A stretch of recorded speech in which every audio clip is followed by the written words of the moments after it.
Good morning, Coffee County. My name is Ryan Rheam. And I'm Joesph Galindo. Here's today's news. Today we'll be talking about a possible shorter school week, new police radios, scary attacks from a Ouija board, and our beloved hero Florida Man coming up on the Red Ray Report, starting now.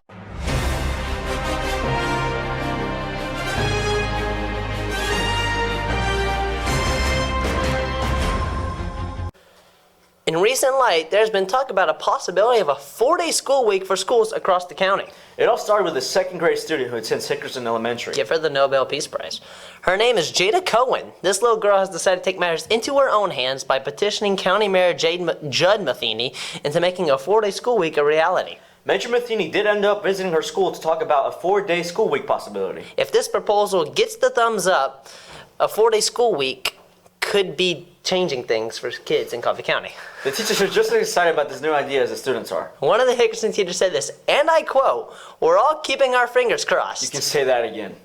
In other news, Coffee County PD's new digital police radios have came online. All of Coffee County and Manchester first responders officially came online with the help of the Tennessee Advanced Communications Network. Sheriff Chad Parton stated that he was glad that the county leaders recognized the importance of joining TACN. In emergencies, it is crucial that help arrives as soon as possible because every second counts. Others from the police department have stated that it is nice to know that you can get help even when you are all alone at late hours with a couple of felons. Well, it's nice to know that the folks that keep Coffee County safe can also stay safe. I agree, Ryan.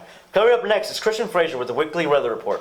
My life has been amazing.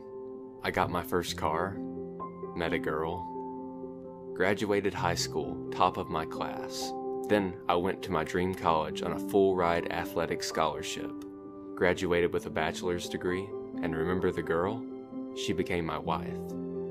Then, some years passed, quite a few years. Then my wife and I built a house and had 2 beautiful children. Then, I got my first big promotion. Life went on. I raised kids, and before I knew it, they were as old as I was.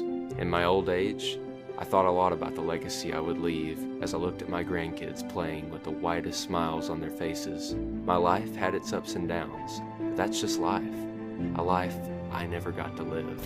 A legacy I never got to fulfill because I died of an opioid addiction. Now my legacy is just a bottle.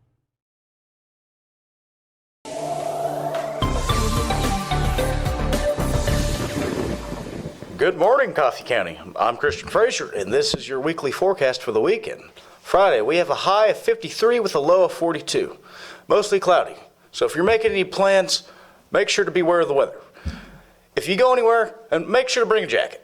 Saturday looks like a high of 57 with a low of 44. Also mostly cloudy. Sunday, we are expecting a high of 59 with a low of 37.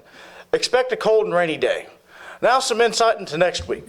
Monday, we're looking at a high of 48 with a low of 27, mostly cloudy. Sorry kiddies, but you'll probably still be in school that day. Tuesday, we're with a high of 57 and a low of 26, mostly sunny, a little bit of a cold week. That is all for the weather forecast. Remember kids, keep your clothes on, and most of all, stay safe. I'm Christian Frazier, and we'll see you next week. Coming up next is Ryan with the sports news. Bye, Mom. Love you. This will be my last time telling my mom I love her. This will be my last time walking down the driveway. This will be my last time grabbing the mail.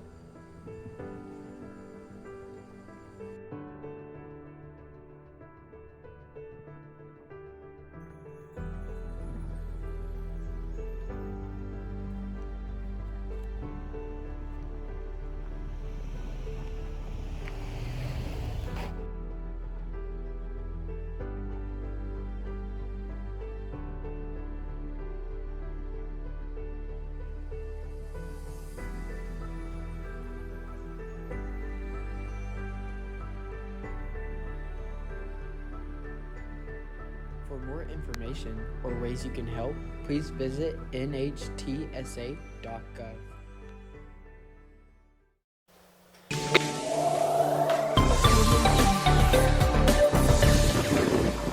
Good morning, Coffee County. It's Ryan again, and I'm bringing you the latest in today's sports news. To start things off, Coffee County men's soccer won their second preseason match against Lincoln County 4-2 on Tuesday. Junior Javier Rodriguez contributed a whopping 3 goals, while sophomore Manuel Gonzalez contributed with 1.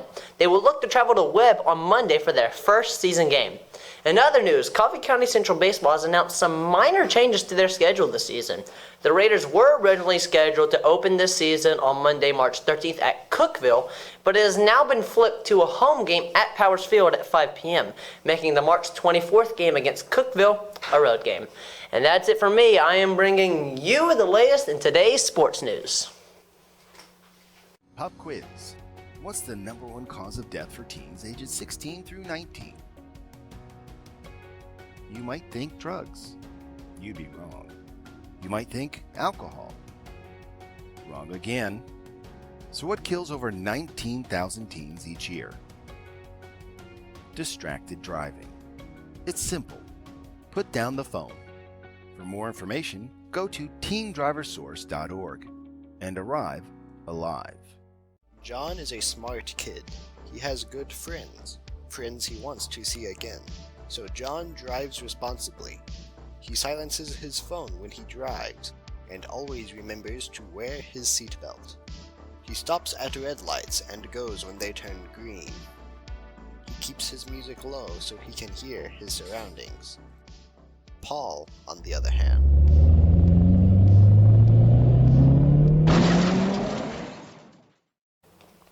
28 schoolgirls have been hospitalized with anxiety attacks after playing with Ouija boards at the Columbia school reports say. The girls reportedly suffered signs of fainting, anxiety, and other symptoms. The girls were admitted to a hospital accompanied by parents and school faculty. Info on their diagnosis have not been released yet. Ouija boards, created in the U.S. in 1886, are often referred to as spirit or talking boards. They are believed to be a way for the living to communicate with the dead.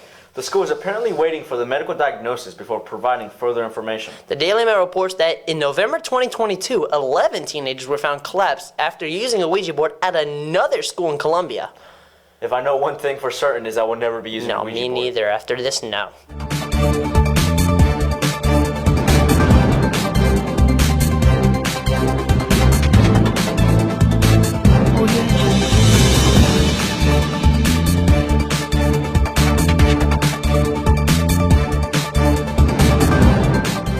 The Daily Mail reports that in November 2022, 11 teenagers were found collapsed after using a Ouija board at another school in Columbia.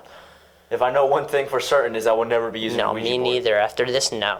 Florida man Scott Hollingsworth said he heard something outside his front door Saturday night. Hollingsworth said, "Just got to step outside and something grabbed me on the leg, started shaking violently." He thought the thing was a dog. It turned out to be an alligator. The family said they've seen alligators in a pond behind their house before, but never in front of their step. Florida Fish and Wildlife was called out, and the alligator that bit Hollingsworth was euthanized by a trapper, according to Daytona Beach Police. Hollingsworth was taken to the hospital where he had to get surgery on his leg. Fortunately, there was no damage to my knee, which is what I was concerned about, he said. Everything seems to be going well. Hollingsworth did have plans to enjoy Daytona Bike Week, but we might have to wait till next year. Yep, definitely. And that's it for today's news. If you like this episode, make sure you like this video and subscribe to the Radio TV YouTube channel down below. And most of all, stay safe. Have a great weekend.